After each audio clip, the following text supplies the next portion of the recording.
Hey, it's Rachel Cooke, your modern mentor. And today I am super excited to share a conversation I had with Todd Henry, host of the Accidental Creative Podcast and author of 4 books, including his most recent, The Motivation Code.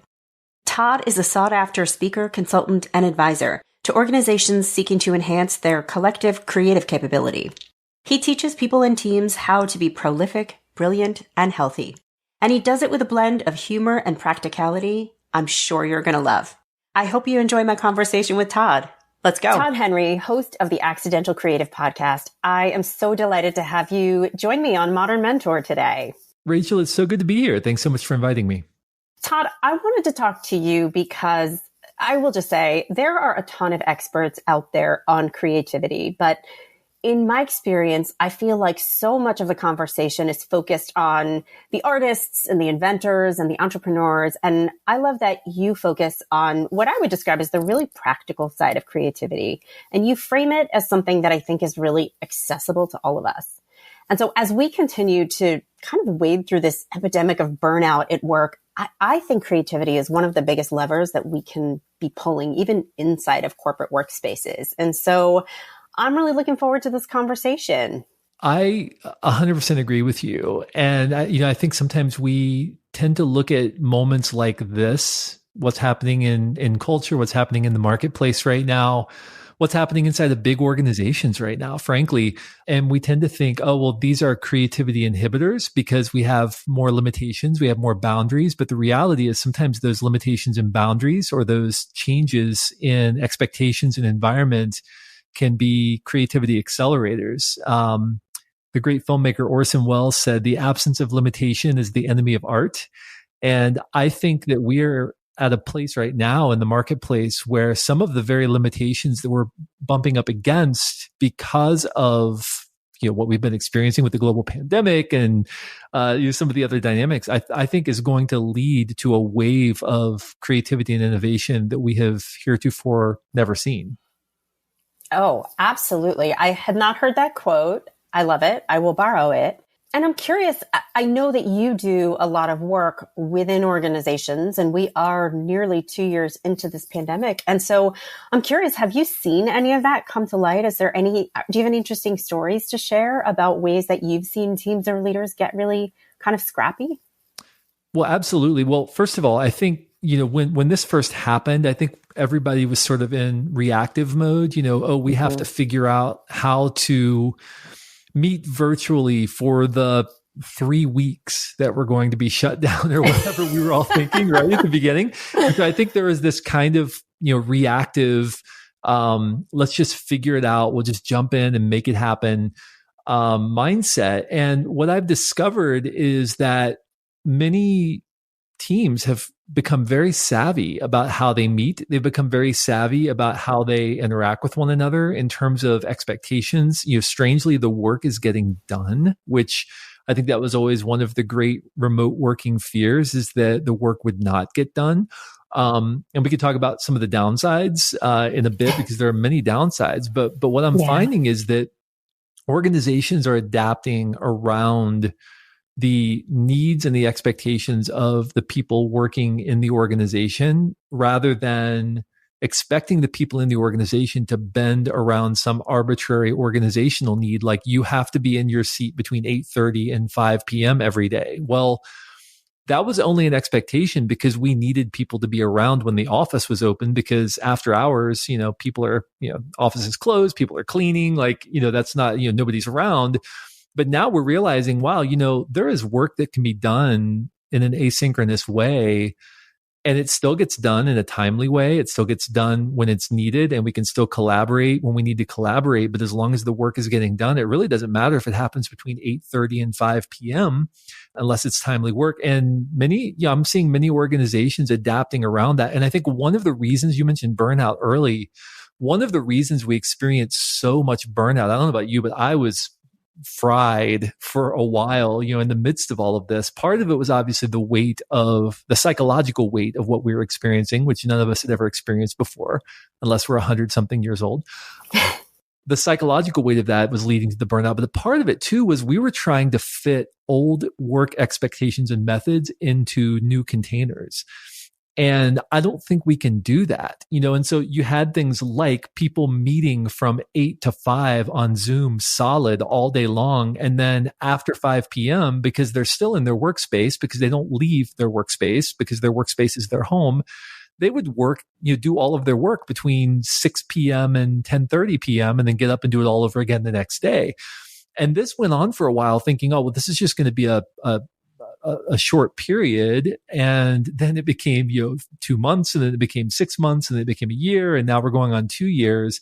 And so somewhere in the midst of that, I think, we started realizing we have to learn to live with this. We can't just try to wedge the way we've been doing things into new containers. It doesn't work that way anymore. So I think, it's interesting. Everybody's talking about back to the office and what's that going to look like. I think we're sort of in this interesting place where some organizations are going to say, you know what, we're actually in a better situation now than we were when we were all in the office. And of course, there are some organizations that are going to have to go back to work because we need that face-to-face time. We need to be able to be in the same room, breathe the same air. Which has been something that's been dangerous for the last year and a half. But we need to be able to do that for certain kinds of work. But I think there are many kinds of work. And also just you think about the talent now that's available to organizations that was unavailable before because they weren't in your geographic market. So I think there are all kinds of advantages that companies are discovering that could lead to a brand new way of thinking about work moving forward. Yeah, I love everything that you just said. And I don't want to put words into your mouth, but what I hear you describing is almost a state in which we're shifting the conversation about creativity from kind of the products, deliverables, and outputs, and focusing instead on the creativity of how we're getting the work done and how we're coming together and how we're collaborating and how we're redefining and reinventing what is a workspace and what does a dialogue look like in this hybrid environment? Is that kind of a fair representation of where your mind is? Absolutely. I think that's a perfectly fair way to describe it. It's been a while since we've really innovated how we work. We've innovated with the tools that we use, and, we've gotten much faster because of technology, but this is really the first major disruption of the very nature of how we work in probably 30, 40 years, maybe even more than that. So I think some of the stress and burnout, as we talked about it, some of it is, we're learning some people are not great at working on their own in a space by themselves all day. They need other people. They're wired for that, which is certainly one of the downsides. And I think some of it is we're learning, it's the old, very tired, worn out analogy of we're trying to ride the bicycle while we're building it. And I think that not only are we accountable for the work that we're doing, but we're also trying to figure out how we're going to get that work done at the same time. And so we're getting better at that for sure. And there are specific conversations we have to have as teams to make us more effective at managing those dynamics. But it's exciting to see that on the other side of this, we're not going back to normal, and we're going to have this entire open-ended possibility, this entire spectrum of possibilities that we didn't have going into this pandemic. And the other thing, really quickly, sorry, I know I'm talking a lot about this because it's not like the core topic I think we want to talk about, but the other thing that's really interesting to me and exciting is, I've spent a lot of time thinking about this past year and a half, 2 years. Can you imagine if this had happened 10 years ago? Our entire world would have shut down, because we simply did not have the tools and the technology to make things work. And now for a big portion of the world, the world did shut down. But, you think about large organizations, you think about, how many of us were able to still do our job remotely because we had these technology tools that seemed like a nice add-on before, but then suddenly became essential. It's actually incredible that this happened when it did, and that we were able to weather it the way that we were because of the tools we had at our disposal during this one unique moment in time. Oh, I totally agree. And I think that there are probably organizational leaders out there who see that as something of both a blessing and a curse. And so what I mean by that is, you're right. We've absolutely been able to get the work done. And so much so that there are a lot of people out there advocating for, why do I ever need to return to an office? And then you do have leaders and organizations that feel like, no, we still need some version of returning to work. But that gets a little bit harder to justify because we haven't necessarily suffered from, results or productivity falling. And so I'm curious, because you alluded to this, and I think you're exactly right. There are pros and cons to kind of working in this hybrid or virtual way, but also to being physically together and heaven forbid sharing air again. How do you think about and how do you counsel organizations that you're working with on kind of setting those guardrails and parameters for making decisions about who should be in an office, when, and for what purpose? This is a great question. It's so specific to each organization and the nature of the organization's work. There are some people who are just, listen, the nature of your job is you need to be at the office doing work.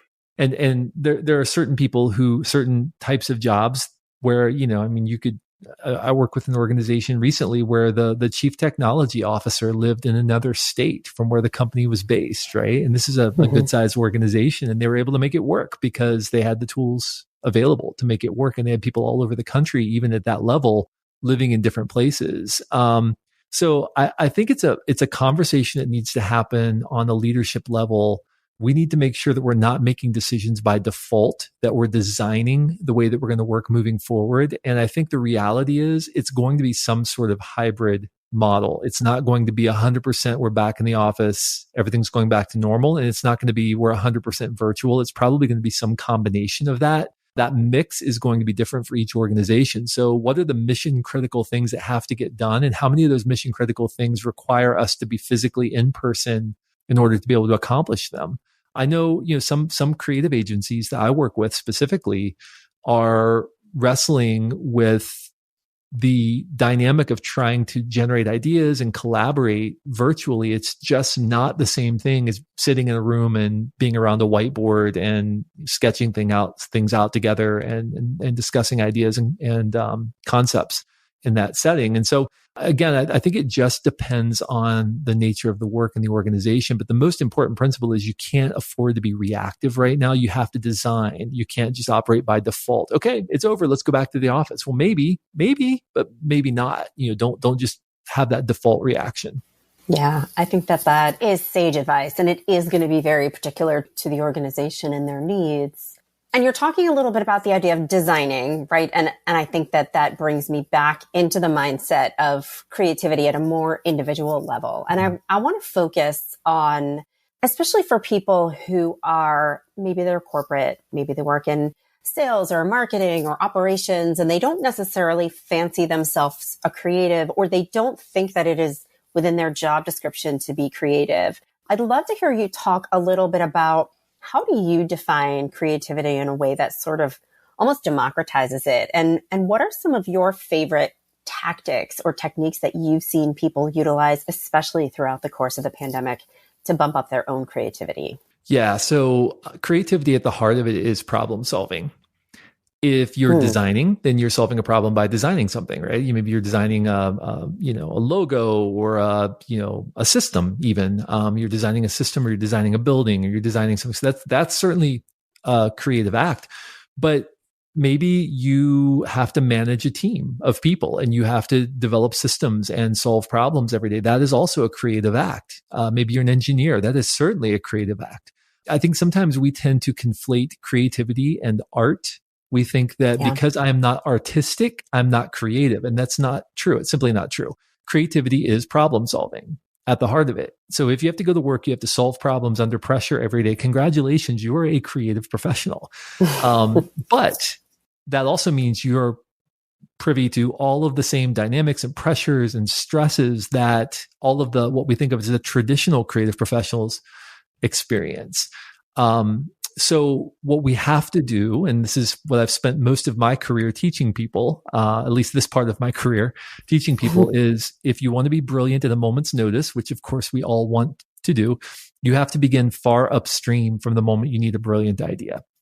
You have to build practices into your life to prepare you for those moments when you need that aha moment. Creativity, as Steve Jobs once put it, is simply connecting things. And that's largely true. That's a great and very simple, what else would you expect, right? From Steve Jobs. It's a very simple and elegant way of describing what creativity is. You see one thing, you see another thing, you see a connection between them, click, they go together. Suddenly you have a solution that heretofore was unseen because nobody thought to connect those two things.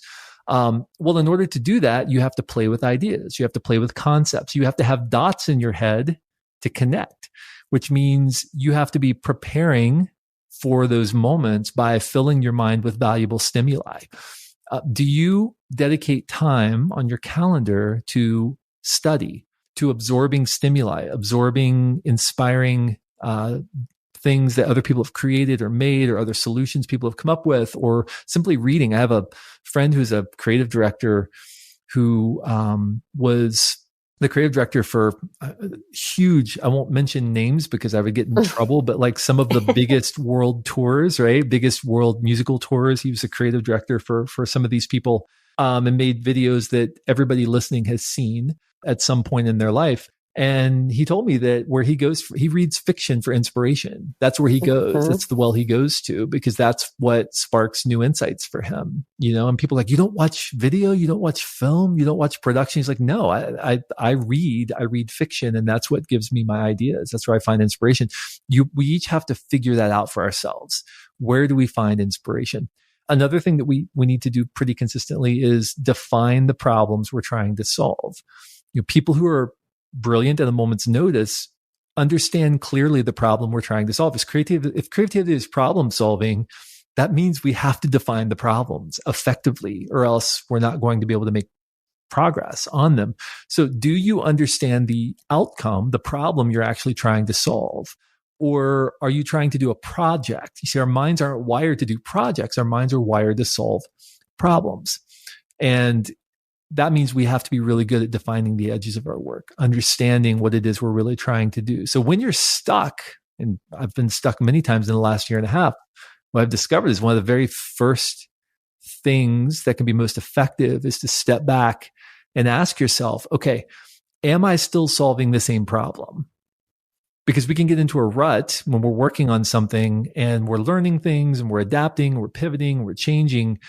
And we're still trying to solve the problem we were trying to solve 2 weeks ago, but things have changed and we're actually solving a different problem right now than we were 2 weeks ago, because we've learned some things, we've adapted, we've pivoted. And so it can be helpful just to step back and redefine the problem. So that's another thing. I'll just give you one more very quick thing. And that's, we have to be really good at managing our energy. And this is important right now, especially. We have to practice pruning in our life. In a vineyard, one of the primary roles of a vine keeper is to routinely prune areas of growth off the vine. Perfectly good fruit that's growing on the vine. Why would you prune perfectly good fruit off of a growing vine? Isn't that the goal of the vine? Well, yeah, but a good vine keeper knows that if that fruit isn't routinely pruned, or if the vine isn't routinely pruned, over time, it will steal resources from the older, more mature fruit-bearing parts of the vine. And the entire vine will succumb to systemic mediocrity. It can bear a lot of mediocre fruit or a little bit of good fruit because there aren't enough resources to go around. And you and I are the same way, Rachel. We can bear a certain amount of really good fruit, or we can bear a whole lot of mediocre fruit. And what we discovered during the pandemic is we were trying to cram every hour of our day as full of activity as possible. I don't know about you, but I was on a Zoom call from 9 to 10, 10 to 11, 11 to 12, 12 to 1, 1 to 2, and maybe run away to grab lunch in between. That was a lot of people's existence. Why? Because there's no friction anymore to schedule a meeting. It's just you click a button and you're there, so we could just stack ourselves full of meetings. The problem is we're not managing our energy. We're not managing our ability to bring emotional labor to our work. So we get to the end of the day and we are just completely fried because we've had no ebb, no flow, no space, no buffer. It's just been meeting after meeting after meeting. We get to the end of the day and then we have to actually do our work because we've been sitting in meetings all day, right? And we've got nothing left to give. So we have to be really good at pruning. We have to be really good at saying no and carving out space for ourselves to allow brilliant ideas to emerge, because innovation happens in the white space. It often happens in the gaps between all of our frantic activity. So those are just a couple of things. Make sure you're building stimulus into your life. Make sure you're defining problems effectively, and make sure that you're pruning, you're managing your energy so that you have a little bit of buffer for great ideas to emerge in the midst of your activity. Yeah, I think that's a really nice summary of things. And I think What I'm hearing is that there's kind of a call to action in there. These are all things that we can do and we know how to do, but I think we in the working world have a tendency to think of those as versions of laziness, right? Oh, I don't read fiction. I'm not learning anything. Right. I don't know, rest is for the weak. But what I hear you saying is, no, these are active things we need to do to refuel the creativity tank so that it can happen. And so what I hear is that there's a really powerful need for a mindset shift to start to happen in everybody's brain. We need to give ourselves not just permission to do these things, but really hold ourselves accountable to doing them. Yeah, absolutely. There's a phenomenal book by a guy named Gordon McKenzie. He was a former creative director at Hallmark. And in the book, he offers a sort of a mental scenario, picture, a mental image. He said, imagine a farmer walking up to a field where some cows are grazing out in the field and shaking his fist at the cows and saying, hey, you lazy cows, stop grazing and get back to making milk, right? And I love that image because it's so absurd. Of course, the cows are making milk by grazing. That's what they're doing. If you don't graze, you don't have milk on the other side of it. But that's how we often treat people in our organizations. Hey, you lazy people, get back to work and stop reading fiction. Get back to work and stop sitting around trying to come up with ideas. Get back to work and whatever, fill in the blank. We want people, and some of that is, by the way, it's anxiety and insecurity on the part of managers because they're afraid of how it's going to reflect on them if it looks like their people aren't busy all the time. The reality is, we're not paid to be busy. We're paid to create value. Well, I hope you enjoyed that one as much as I did. Leave a comment or review in your podcatcher to let me know. For more great stuff from Todd, subscribe to the Accidental Creative Podcast or grab your copy of the Motivation Code. I hope you'll join me next week for another great episode. Until then, you can follow Modern Mentor on Apple Podcasts, Spotify, or wherever you listen to podcasts. Check out my website at leadabovenoise.com. or follow me on the Modern Mentor podcast page on LinkedIn. Join me back here next week. Thanks again so much for listening and have a successful week. Modern Mentor is a quick and dirty tips podcast. It's audio engineered by Dan Firebend with script editing by Adam Cecil. Our assistant manager is Emily Miller and our marketing and publicity assistant is Davina Tomlin.